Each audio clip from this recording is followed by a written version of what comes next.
everybody. Welcome back to the Dirty Pat Walsh channel on YouTube with me, your host, Dirty Pat Walsh. It's a Monday, stepping into the new week by telling a story from the donut shop that I worked at. When I was 20 years old, I knew very little. And this is an example of that, exactly. I wasn't given any training on how to deal with people in the middle, like night people, you know.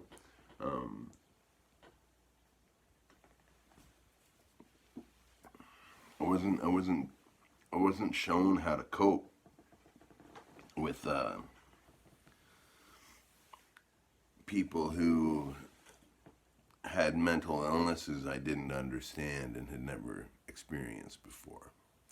And anyhow, there was this, it was weird enough being in the donut shop late at night with the weirdos, the silence. Everything was a surreal scenario, you know what I mean? And especially when you're in a donut shop where everything was pink and orange and all these colorful it was all very like chintzy pretty, like donut shop pretty, but it was just a weird environment to be in. Anyhow, one night I'm sitting there in the donut shop and it's about 3 a.m. somewhere's around there. Anyways, I don't know, I'm assuming it was around 3 a.m. And this woman came into the shop. Now I saw her approaching the shop, and like I said in an earlier video, there was a mental health facility down the road, like just not far at all from the donut shop. It's like a block away, and people would. I don't know what would happen. People would be on day passes, or they'd get out, be off their meds, whatever. I assumed that this woman, at the end of it, when I figured out what the fuck was going on, I assumed that this woman was off of her medication and doing stuff, like getting out. I don't know, getting out to the donut shop. Anyhow, so I'm sitting there and I see this woman, there's nobody around, and I see this woman approaching the donut shop, and she's got long, straggly hair and this trench coat on, and she's just violently having an argument with herself, like violently, and she came into the shop and she was just yelling and screaming and freaking out. And, the stuff she was saying was so, I could never repeat it here on YouTube. It was just so disgusting and, all about, I'm just going to say childhood traumas probably of a childhood sexual traumas. It seemed to me. But anyhow, I didn't know any of this at the time, okay? I was like, this happened to me, and I was like, what the fuck is going on? Because I just had no idea. So this woman comes into the store screaming and yelling at herself, all these obscenities, and I was freaked out. Because I'd never seen this before. I'd never seen anybody behave like this before. And, we weren't taught this stuff in high school, So she comes up to the counter and she's just like, I can't even describe what it was like. It was just like, she's yelling at the top of her lungs, just screaming obscenities, and it's like this weird back and forth in her head. And then she looks at me and her face totally changes. And she gets this sweet smile on her face, and she says, "Can I have a coffee with the..." I think she had like milk and sugar in there. Like, can I have a coffee with milk and sugar? And she said, please do. And so I got her what she wanted, and she paid for it and said thank you. And then all of a sudden, just right back into it, blah, freaking out.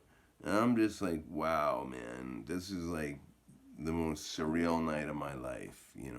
I was terrified. I was fucking terrified because I didn't know that people had these situations. I'd never seen it. Like, you'd always hear about like schizophrenics who talk to themselves or whatever, but I had never experienced anything like this. It was completely off the meter for me, stress wise. And she came in a bunch of times over the course of the year. Eventually, I kind of learned, like, I kind like, we didn't have the Googler back then. We didn't have the internet. I couldn't like look this shit up, right? I'd have to ask people or go down to the library and check it out. And I basically just asked people about it because it was traumatizing, and I kind of got an understanding of it, but it's still, like, even in the last day that it happened, I could cope with it a bit better, but I was freaked out by this woman. So, but yeah, I just wanted to give you that little tale to let you know a little bit more of what the environment was like in the long, lonely, paranoid hours. Sometimes things like this would happen that would just,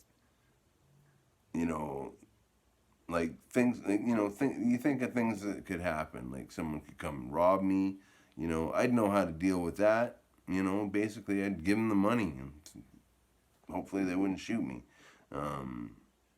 you know, like, or a fight, or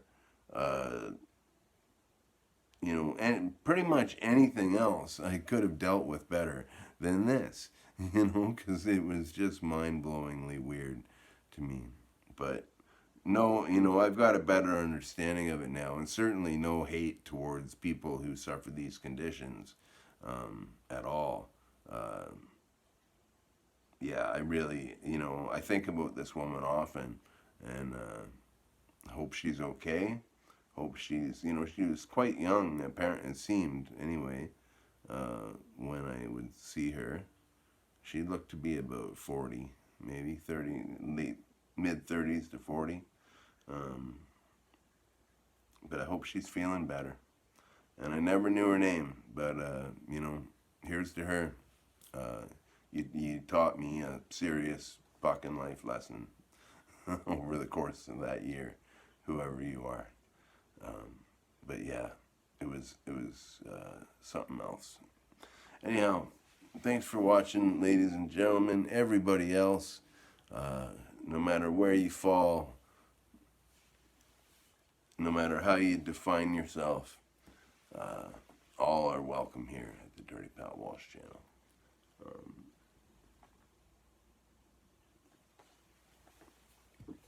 And I wish you all well, and I wish you all a good day.